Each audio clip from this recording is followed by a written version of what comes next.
kelompok baru ini. Pada kesempatan kali ini kami dengan dari Depan akan mempresentasikan tentang materi bakti ekonomi yang bisa disaksikan di layar monitor Depan. Jadi saya akan memperkenalkan beberapa teman saya yang akan menjadi pemateri 1, 2, 3 dan seterusnya. Di dalam diskusi kali ini terbagi dalam 3 tahapan, yakni pembukaan, yang kedua itu adalah pembahasan materi, yang ketiga yaitu sesi tanya jawab. Oke, bisa dipahami teman-teman? Mari kita buka dengan pemateri yang pertama, yakni dengan Mas Asrol. Perkenalkan, nama saya Syahrul Asrol Febriadi sebagai pemateri 1. Perkenalkan, nama saya Sin Arifin, saya pemateri 2. Saya sebagai pemateri 3. Saya sebagai pemateri 4. Saya Jafar Maulana sebagai sesi tanya jawab.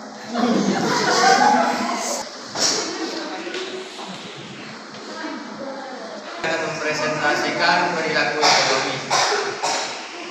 Perilaku ekonomi adalah lembaga-lembaga ataupun individu yang terlibat dalam proses kegiatan ekonomi yang mencapai produksi, konsumsi, dan distribusi barang. Perilaku ekonomi terdiri atas sebagai berikut. 1. Rumah tangga merupakan pemilik berbagai faktor produksi yang tersedia dalam perekonomian. 2. Perusahaan adalah organisasi yang dikembangkan oleh seseorang atau sekelompok dengan tujuan menghasilkan produksi barang atau jasa yang dibutuhkan masyarakat. 3. Pemerintah sebagai pelaku ekonomi adalah badan-badan pemerintah yang bertugas mengatur kegiatan ekonomi. Berbagai departemen pemerintah, badan yang mengatur penanaman modal, bank sentral, parlemen, pemerintah daerah, angkatan bersenjata, dan lain-lain. 4. Pasar barang dan pasar faktor dalam analisis ekonomi. Pengertian pasar tidak terbatas pada tempat tertentu, tetapi meliputi daerah, negara, bahkan dunia internasional. 5. Mekanisme pasar. Penilaian awal mekanisme pasar adalah sistem yang cukup efisien dalam mengalokasikan faktor-faktor produksi dan mengembangkan perekonomian. Mekanisme pasar dapat mengalokasikan faktor-faktor produksi dengan cukup efisien dan dapat mendorong perkembangan ekonomi karena memiliki beberapa kebaikan berikut. Pasar dapat memberikan informasi yang lebih tepat. Para pengusaha melakukan kegiatan memproduksinya untuk mencari untung. 2. Pasar memberikan perangsang untuk mengembangkan kegiatan usaha. 3. Pasar meningkatkan usaha atau kegiatan untuk memperoleh keahlian modern. 4. Pasar menentukan penggunaan barang dan faktor produksi secara efisien. 5. Pasar memberikan kebebasan kepada masyarakat untuk melakukan kegiatan ekonomi. Kelemahan mekanisme pasar. 1. Kebebasan yang tidak terbatas menindas golongan tertentu. 2. Kegiatan ekonomi yang tidak stabil. 3. Sistem pasar dapat menimbulkan monopoli. Perilaku produsen. 1. Biaya produksi. Untuk menjalankan produksi diperlukan tenaga kerja, bahan-bahan dasar, alat-alat dan mesin dan sebagainya. Untuk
4. Sebagai pegangan dalam memilih cara produksi yang paling efisiensi.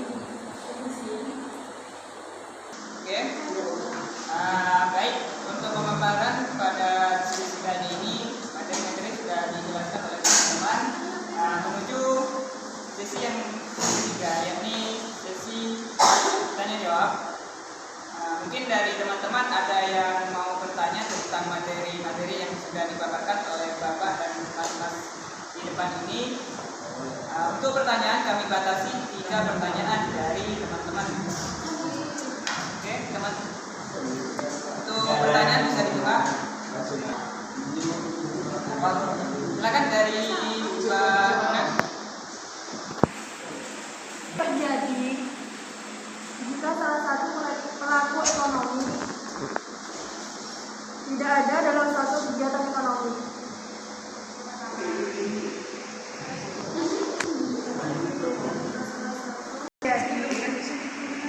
Jika salah satu pelaku ekonomi tidak ada dalam suatu kegiatan ekonomi. Bisa dikeraskan Mbak suaranya Mbak? Ya. Di sini saya bertanya tentang yang D, kelemahan mekanisme pasar. Yang pertama yaitu kebebasan yang tidak terbatas menindas golongan tertentu, itu maksudnya apa?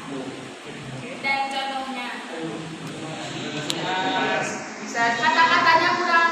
bisa diulang lagi Mbak, soalnya nutulin saya masih Mbak, sedikit dalam. Di sini saya akan bertanya tentang yang B, kelemahan mekanisme pasar. Yang pertama yaitu kebebasan yang tidak terbatas menindas golongan tertentu, itu maksudnya apa? Dan berikan contohnya. Tidak mudah dimengerti.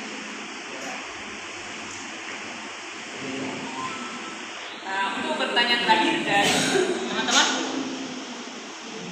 Oke Mbak, dengan Mbak Nadia. Bagaimana caranya agar seluruh pelaku kegiatan ekonomi itu bisa mendapatkan keuntungan?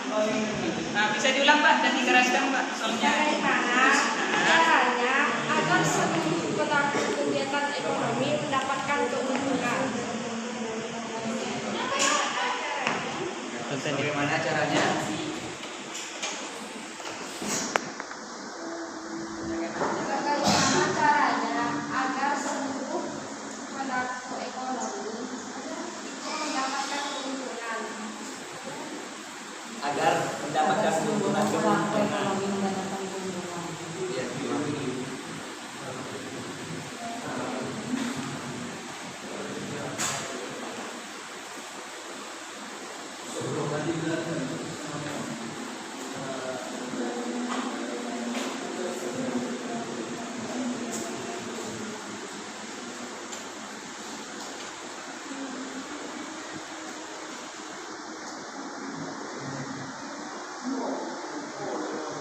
Oke, terima kasih untuk pertanyaan dari teman-teman. Sementara ini saya akan menampung pertanyaan dari teman-teman sekalian.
pertanyaan dari yang pertama yaitu dari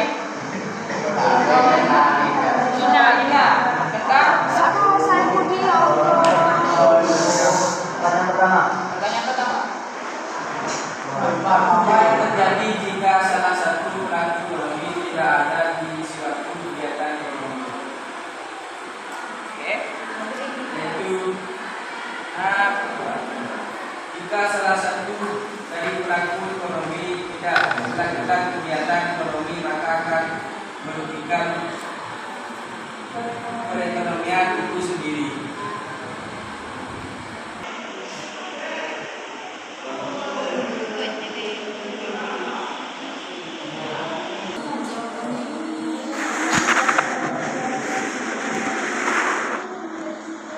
Terjadi jika salah satu pelaku ekonomi tidak ada di suatu kegiatan ekonomi, yaitu jika salah satu dari pelaku ekonomi tidak melakukan kegiatan ekonomi, maka akan merugikan perekonomian itu sendiri. Bukan, itu pertanyaannya bukan salah satu ya. Yang ini maksudnya gini. Itu kan pertanyaannya bukan menyangkut jika salah satu, bukan pertanyaan jika salah satu kan. Itu jika pelaku ekonomi tidak ada di kegiatan ekonomi, itu disebut apa? Itu pelaku bukan salah satu. Itu kan yang tadi yang dibaca salah satu kan.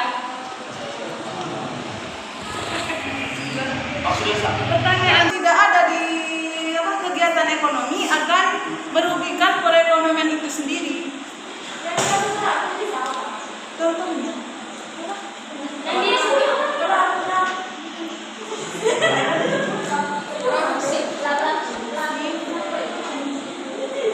soalnya itu pelakunya itu kan penjual kan.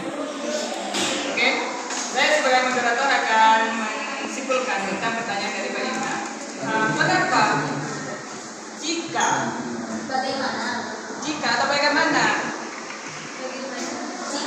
salah satu pelaku ekonomi tersebut tidak ada di sebuah kegiatan ekonomi tersebut?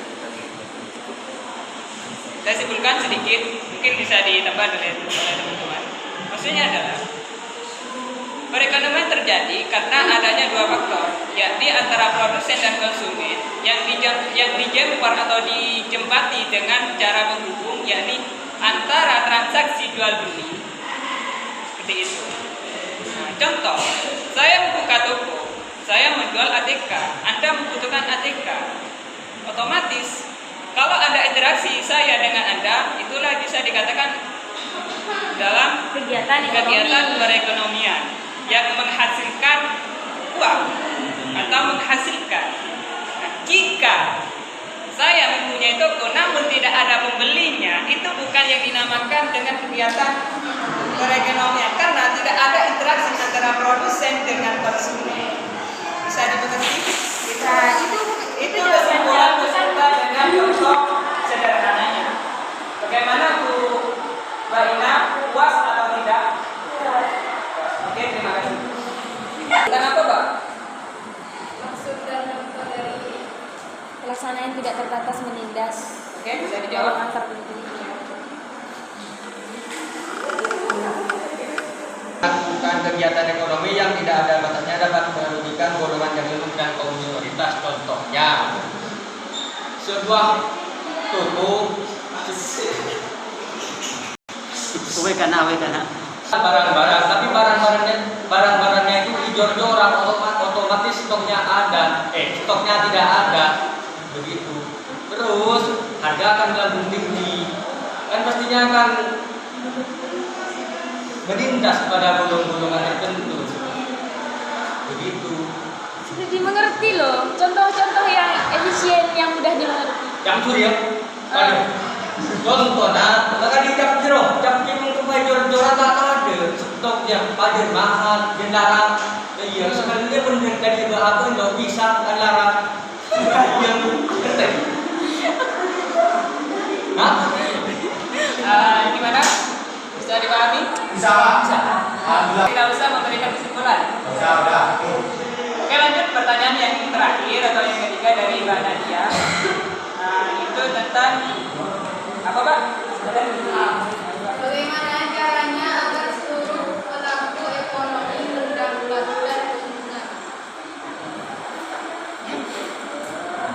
Meningkatkan kerjasama. 2. Memperbanyak relasi bisnis, memperoleh hubungan dengan pihak luar. 3. Membuat iklan atau sponsor. Oke, paham mending kok. Oke, untuk yang terakhir saya simpulkan lagi. Maksudnya adalah dari beberapa contoh yang sudah dipaparkan oleh Mas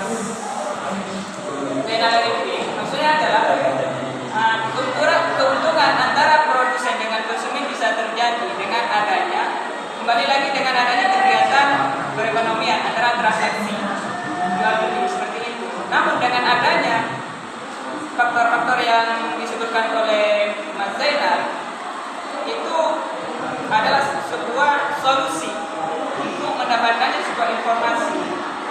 Maksudnya adalah jika orang yang tidak tahu, sedangkan orang tersebut membutuhkan suatu kebutuhan, dengan adanya brosur promo yang disebarkan itu akan mempermudah tercapainya sebuah perekonomian yang stabil, yakni antara produsen bisa mendapatkan hal yang diinginkan dengan konsumen yang apa yang dibutuhkan.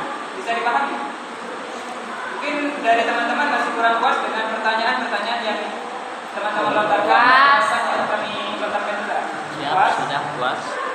Oke. Terima kasih untuk waktunya.